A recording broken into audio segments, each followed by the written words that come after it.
Hey guys, what's up? It's Finch here, and today we're going to be discussing knockoff and trick in the SSOU metagame. Why these two moves in particular? Well, they both have a similar effect. They're able to displace the items that Pokemon hold in the battle, and this can create a lot of problems for teams both defensively and offensively. So we're going to outline why that is the case, outline the Pokemon that are able to abuse the moves knockoff, trick, and even switcheroo, I suppose, because they all have the same intention of displacing items. And on top of that, we're also going to discuss some Pokemon that might be targets of these moves, why displacing their items is important, and just other impacts it might have on the SSOU metagame.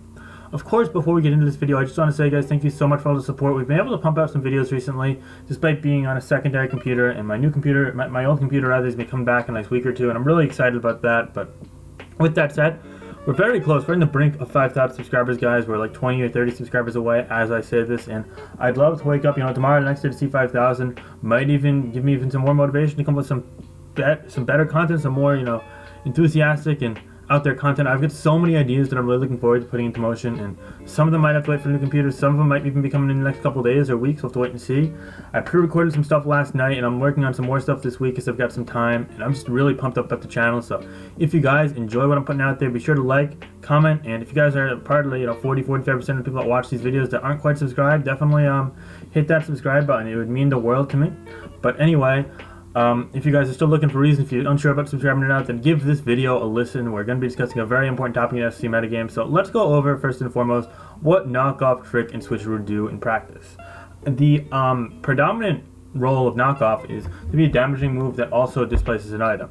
For example, strong Pokemon like Weavile or Crawdaunt can use a stab knockoff and do lots of damage with this move. For example, knockoff from Crawdaunt can do over 50% of attack specs. Knockoff from Weavile can kill Pokemon that take super effective damage like Gengar, Dragapult, or Aegislash. And it's also pretty strong against neutral targets as well. For example, being able to 2-KO Pokemon like Scizor, for example. Yeah, that's just a Pokemon that's right next to it on your screen. Just one example, though. The point is that it's able to do a decent amount of damage while displacing an item. Trick, on the other hand, works in a very different fashion. It does displace the opponent's item, but replace it with your item. So, for example, if you're running a Clefable with Sticky Barb, which is an item that makes it so that you're taking damage and losing HP every single time. Say that's the case. Well, Clefable negates that item's effect due to the fact that it has a Magic Art. However, if you trick it onto a Toxapex or a Corviknight, then all of a sudden they're taking so much damage each turn. And that is a huge problem for them as they're forced to switch out or use recovery moves far more frequently, go through all their PP, or simply turn would-be checks and counters they have to no longer things that it actually be. And that goes a long way. That's a really promising strategy in the metagame.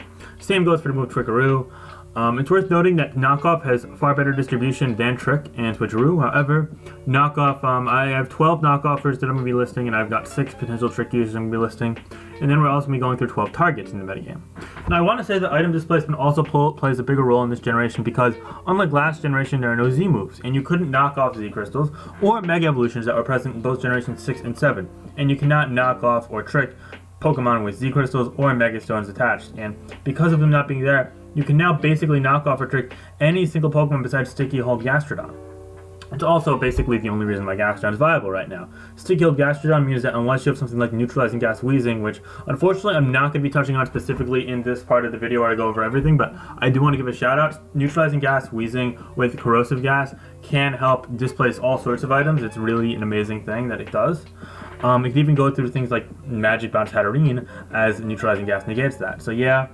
But with that said, with that kept in mind, I also do want to note that Weezing Galar, it's a fringe viable Pokemon. I'm not sure I would list it above many of these Pokemon with knockoff besides maybe Conkeldurr. And because of that, I think it's pretty limited in scope, and I didn't want to make a whole section for the video for it, but it did deserve a mention, so. Well, here's your mention for all of the Weezing fanatics out there. Anyway, going through the Pokemon that we're going to be going through, I just want to say that all of these Pokemon are viable in SSOU, and I'm ranked them roughly in terms of viability. In terms of viability as a knockoff user anyway, because you don't see knockoff on every single Rillaboom. There are some Swords Dance superpowered U-turns, acrobatics, those Drain Punch kind of sets, high horsepower, etc. You even see superpower over knockoff on Choice Band Rillaboom and so on and so forth. So yeah. And Rillaboom's probably better than something like Zeraora, for example, but Zeraora runs knockoff frequently, so there's that. Toxic and Clefable, of course, the two big dogs, and then you just go down the list. So yeah, same can be said for the trick users. I have them ranked roughly in order of viability and how commonly they use trick, you could say.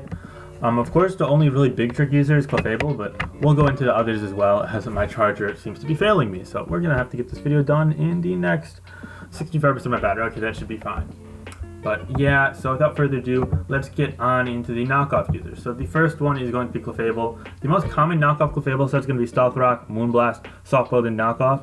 Now, it does really well because it's able to knock leftovers off of things like Excadrill and Corviknight, which otherwise would do really well at removing hazards. Now, Corviknight does so regardless, but making it lose its leftovers means that something like Magnezone can trap it, and we'll go into that later.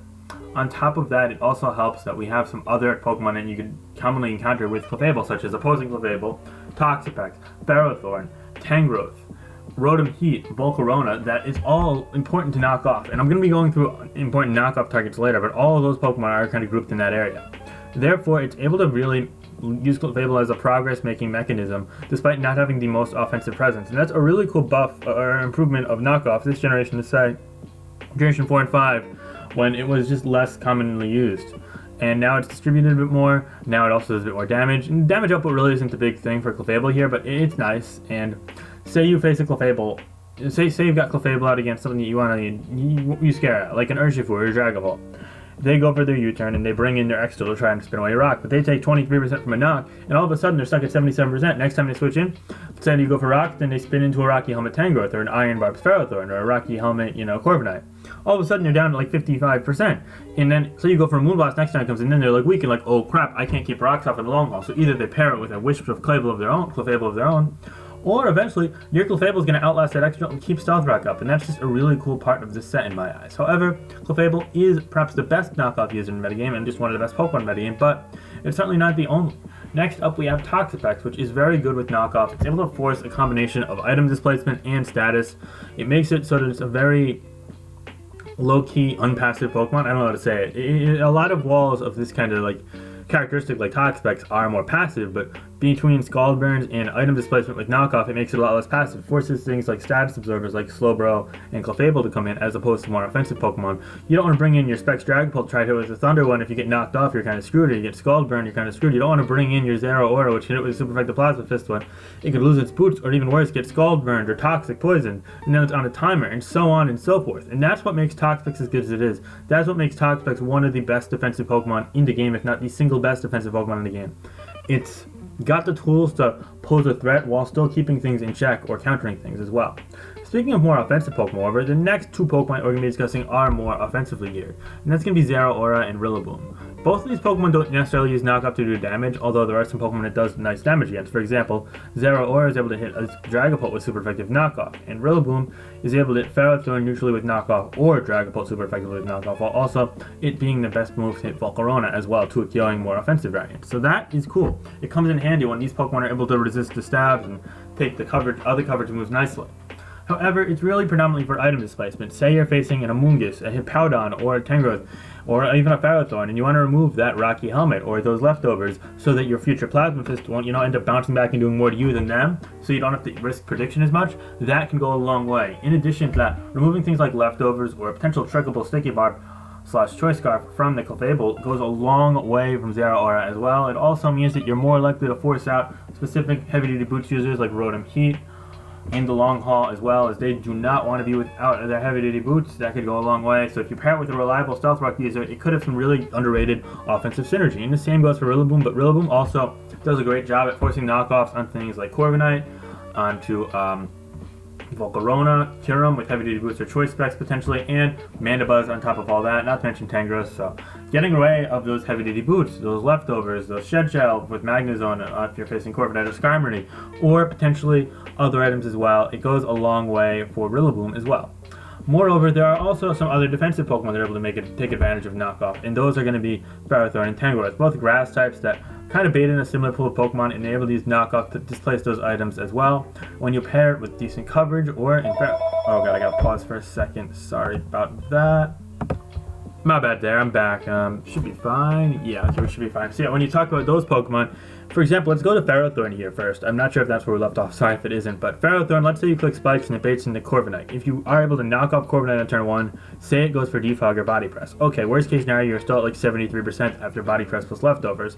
Best case scenario, it just goes for Defog and you're still at full. But you've now knocked it off, so it's at 85%, and it doesn't have leftovers or Rocky Helmet anymore, whatever it might be, or Shed Shell. Sure, one of those items that it chooses to run.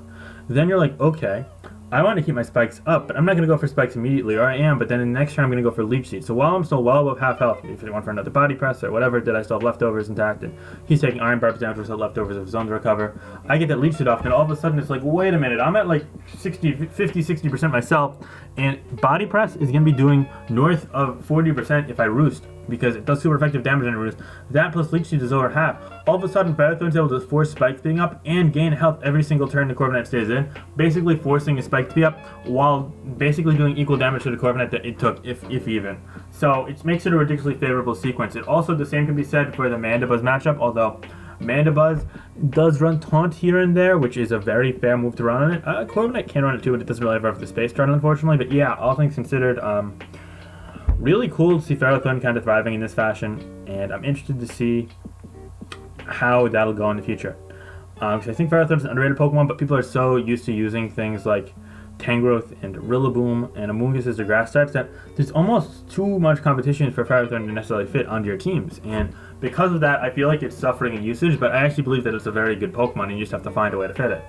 Same goes for Tangrowth though. Tangrowth can force knocks. Unfortunately, it doesn't have spikes, but it does have moves like Sludge Bomb to grass types, Giga Drain, Up Recover a little bit, Regenerator, which is an amazing ability, and Sleep Powder, so it can go a long way itself as well. Moreover, though, there are some other Pokemon that are able to use knockoff in the metagame. Now, these Pokemon might be a bit more fringe or inconsistent, but they still do deserve mention. And those Pokemon are Mandibuzz, Crawdon, Scizor, Weavile, Azumarill, and Conkeldurr.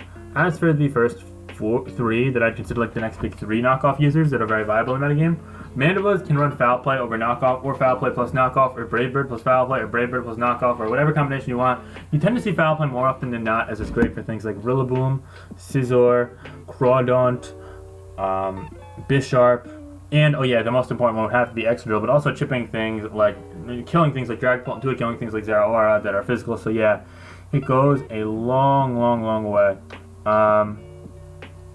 I gotta say that overall, I think Mandibuzz has definitely slipped a bit in the metagame, unfortunately falling behind Corviknight as the premier defogger, but it's still a very viable option, and I think that it does great against things like Aegislash, which is surging uses, Dragapult, and so on and so forth. So I definitely would advise trying that out, and it can knock things off like Hippowdon, Rhyperior, Scizor, Ferrothorn, Toxapex, even Blissey, etc. So that alone makes it a very viable Pokemon, and I would definitely try it out.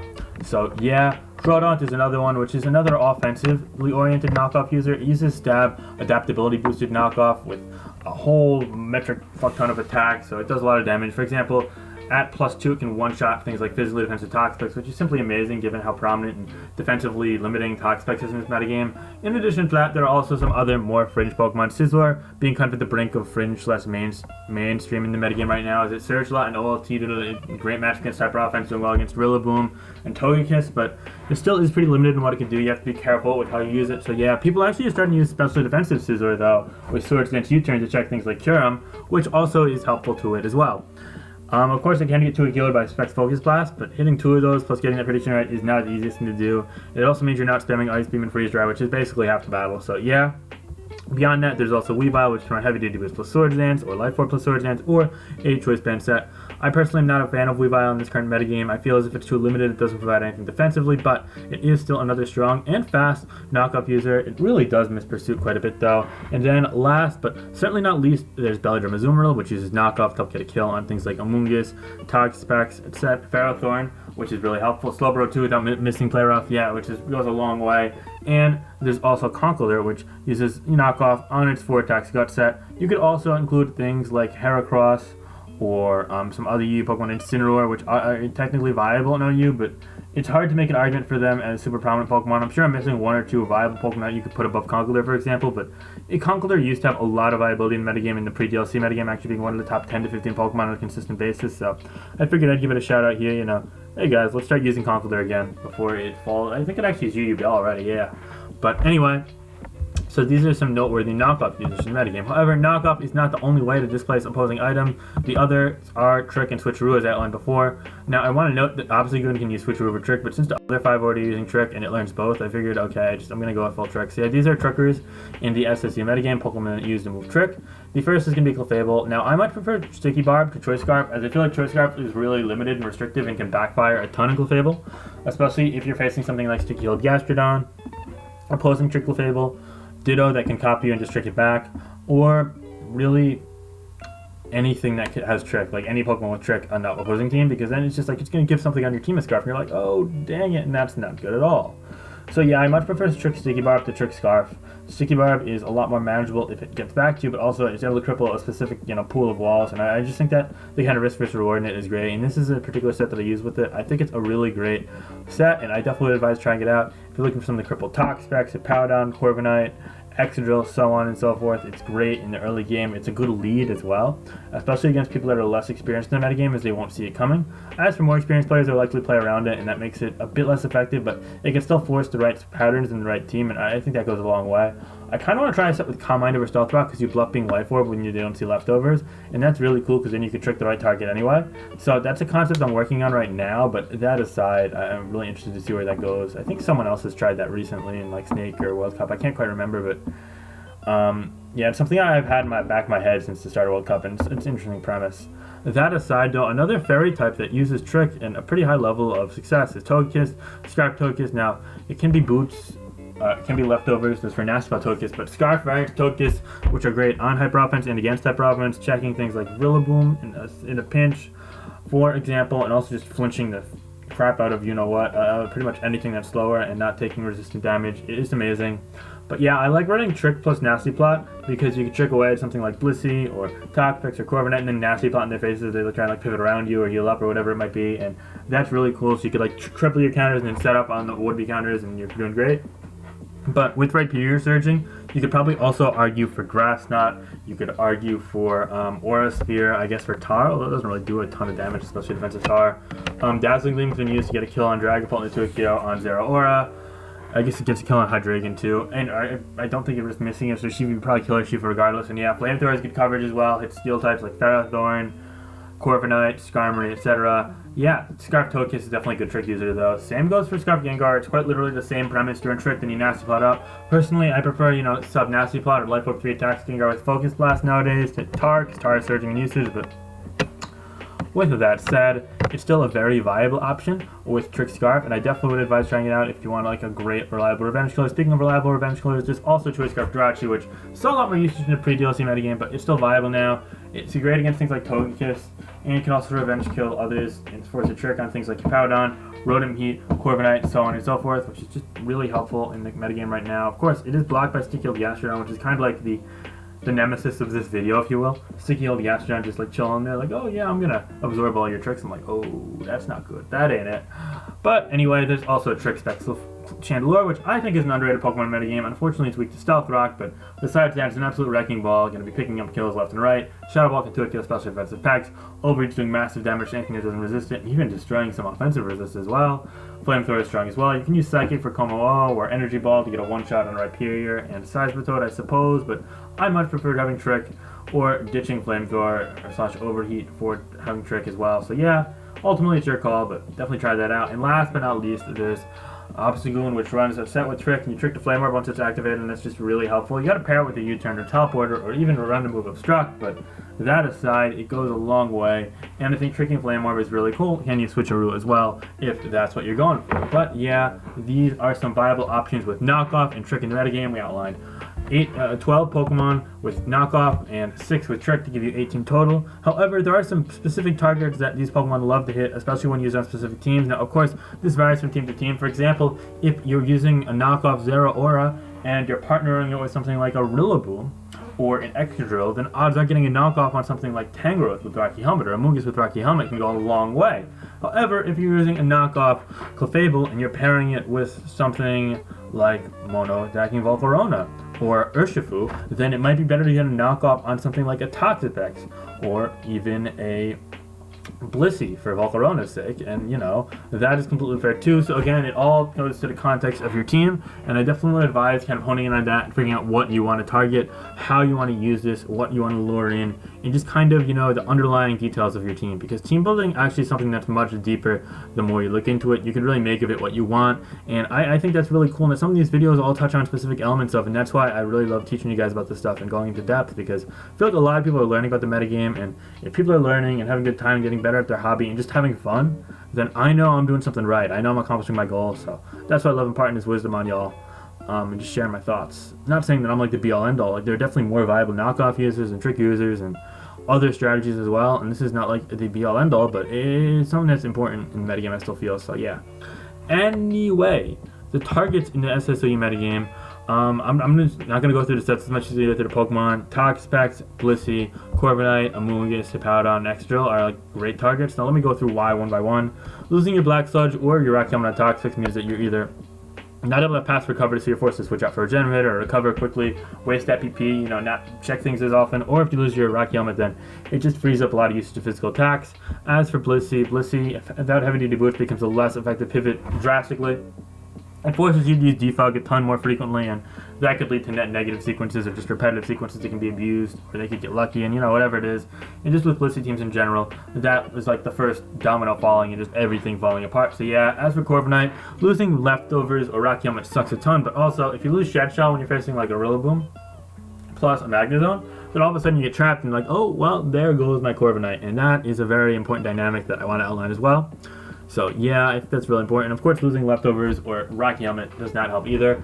Speaking of losing Rocky Helmet, the next two Pokemon, Amoonguss and Hippowdon, don't love that themselves, as they're less able to punish things like Urshifu or Zeraora or Excadrill or whatever it might be, and that it goes a long way, I'd say.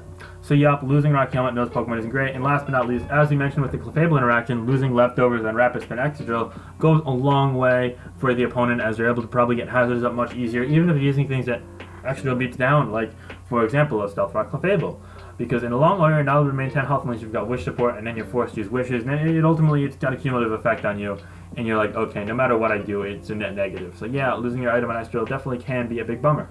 Alright, but these are not the only targets for Knockoff and Trick in the SSOU metagame, as we hit the 22-minute mark. Oh, that's not bad. I want to keep this under 30. Alright, but yeah, there's also Ferrothorn. Losing Leftovers diminishes its ability to check things, and also if it's not leeching things every single turn, it has no recovery whatsoever because it doesn't have a move like Recover or Synthesis. Losing Heavy Duty Boots on Mandibuzz, Heavy Duty Boots on Rotom, Heavy Duty Boots on Volcarona is all of these three is huge, because you're able to switch in much less frequently, especially when rocks are up, obviously. Rocks hitting Mandibuzz super effectively, Rotom super effectively, and Volcarona for 4 times. It makes them go from Pokemon that are very viable in OU, like all three are this generation, for Mandibuzz and Rotom Heat, Pokemon that are more UU or RU type Pokemon, and for Rotom Heat, a Pokemon for Volcarona, a Pokemon that's more OU viable, far less effective. We have seen Life Orb Volcarona on some Sun teams, I guess, which is cool, and we saw Scarf Rotom Heat in the very early stages of the metagame, but ultimately all three of these Pokemon really need Heavy Duty Boots to be as effective as they are, and anything knocking them off is going to be a big problem, I'd say. So, yep, that's also worth noting as well. And last, but certainly not least, we also have Tyranitar, which without Leftovers is going to be taking so much chips so frequently that it makes checking things like Rotom Heat, Volcarona, Kyurem, Dragapult, Gengar much more challenging. And in addition to that, losing Damp Rock on Pelipper or even Heat Rock on Torkoal without saying can also go a long way towards hindering the success of Rain and Sun teams respectively, so keep that in mind as well when you're playing those teams. But anyway guys, these are some targets of Knockoff and Trick that I figured are worth noting. This overall is a video on Knockoff and Trick, item displacement, and SSOU. Definitely let me know your thoughts on these moves, what's your favorite uses of them, what's your favorite targets to get them with, and what strategies you use around these moves yourselves. Do you enjoy this video? If so, be sure to like, comment, subscribe. And on top of that, check out JamFed's book, guys. It's a great and insightful read discussing the importance of, a lot of specific characteristics in play in competitive Pokemon, and I leave a bit about it in the description, so definitely check that out. And if you're interested, you want to improve, you would take this game seriously, then definitely click the link in the description below and consider getting the book. But regardless of that, though, I'm going to keep on making this content. I'm really looking forward to interacting with you all, so definitely be sure to leave your thoughts in the comments. And yeah, have a great day, and peace out, guys. Alright, bye.